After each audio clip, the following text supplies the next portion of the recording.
So the second book we are doing for Vampire Month is iDrakula, because why not?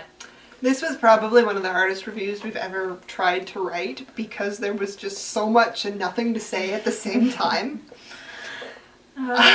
So basically iDrakula is a modernization of Dracula, which Dracula was written with letters and diary entries and a whole bunch of other stuff. So the author took this idea and turned it into text messages and websites and text messages. Emails. And kind of redid the Dracula story that way. The big difference is instead of kind of being about Jonathan Harker, this one is kind of more about Mina.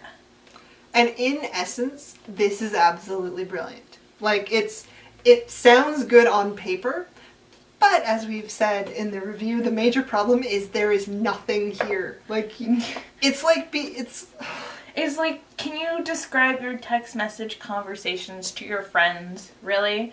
He said, "Oh, I just kind of ate my meal.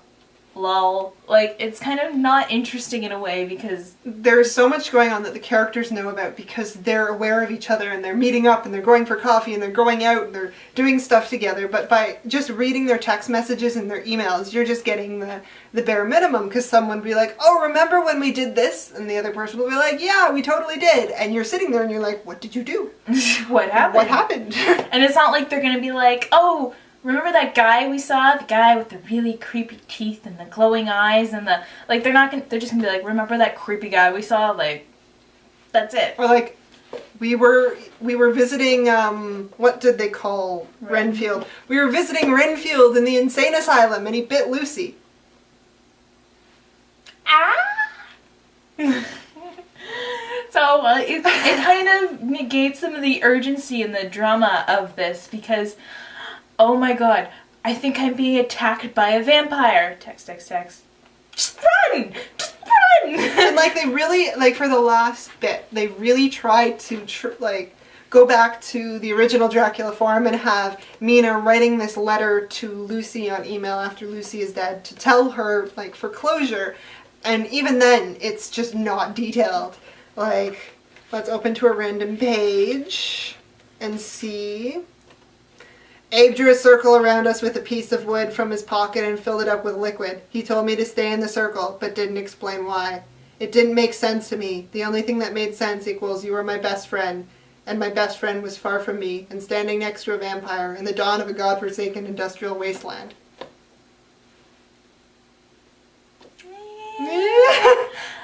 I mean, don't get us wrong, it was very entertaining. I read it during a giant blackout in the summer.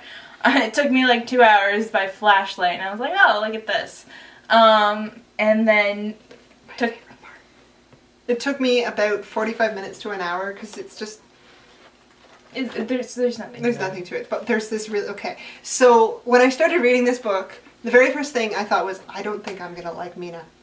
Because basically she's texting with Lucy and it's just like, "Oh, he's gone, I'm so sad, I can't live without Jonathan," and na. And everybody has a friend like that. Everybody, but this is just over the top.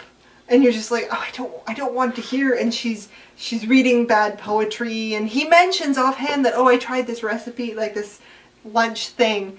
And then she automatically, the next page is her like iPad just browsing the instructions to make it, which I think we should totally do sometime.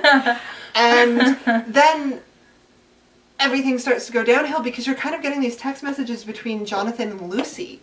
And it's just like, something happened here, I don't know what. And then you find out that he slept with her. And then the best line in the whole entire book happens where... We think that this disease that Lucy has might be sexually transmitted. Please give us give Van Helsing a list of the people you have slept with since you've slept with Lucy. And what does Jonathan Harker say? "I'm making the list, I will send it to Van Helsing." And Mina loses her shit. Like, who says that? Like, you could have just said, "Okay," or... Fine. Not, I am going to write out a list of all of the people who I've slept with while we've been in this relationship, and you have practically worshipped the ground that I've walked on. Yeah. Anyway. This book is silly. It is, but it's a lot of fun. Yeah. I love Dracula. I love a lot of the adaptations. I love the old Bela Lugosi kind of adaptation. I love Nosferatu. Yeah. So that's kind of why we decided to do Vampire Month anyways. But I don't have anything else to say about this book. I guess the only other thing is that there's really no Dracula in it. Like, he's just kind of there in the mist. He does stuff and then they react to it. You don't actually get to see him do stuff. Yeah. I mean, it's in certain books and movies when you don't see your main antagonist, it can be really creepy because you don't know what he is doing. In this, because it's just I totally was bitten by a dude last night. I woke up and there were bite marks on my neck.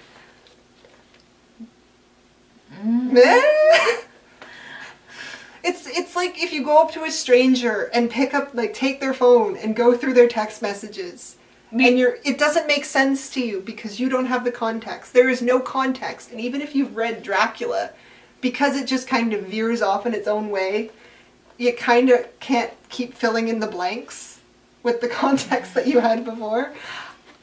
I don't know.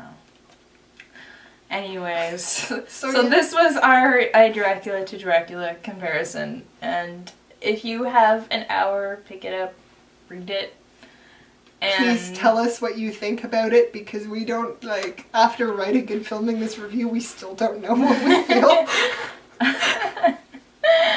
But anyways, we will see you in our next video.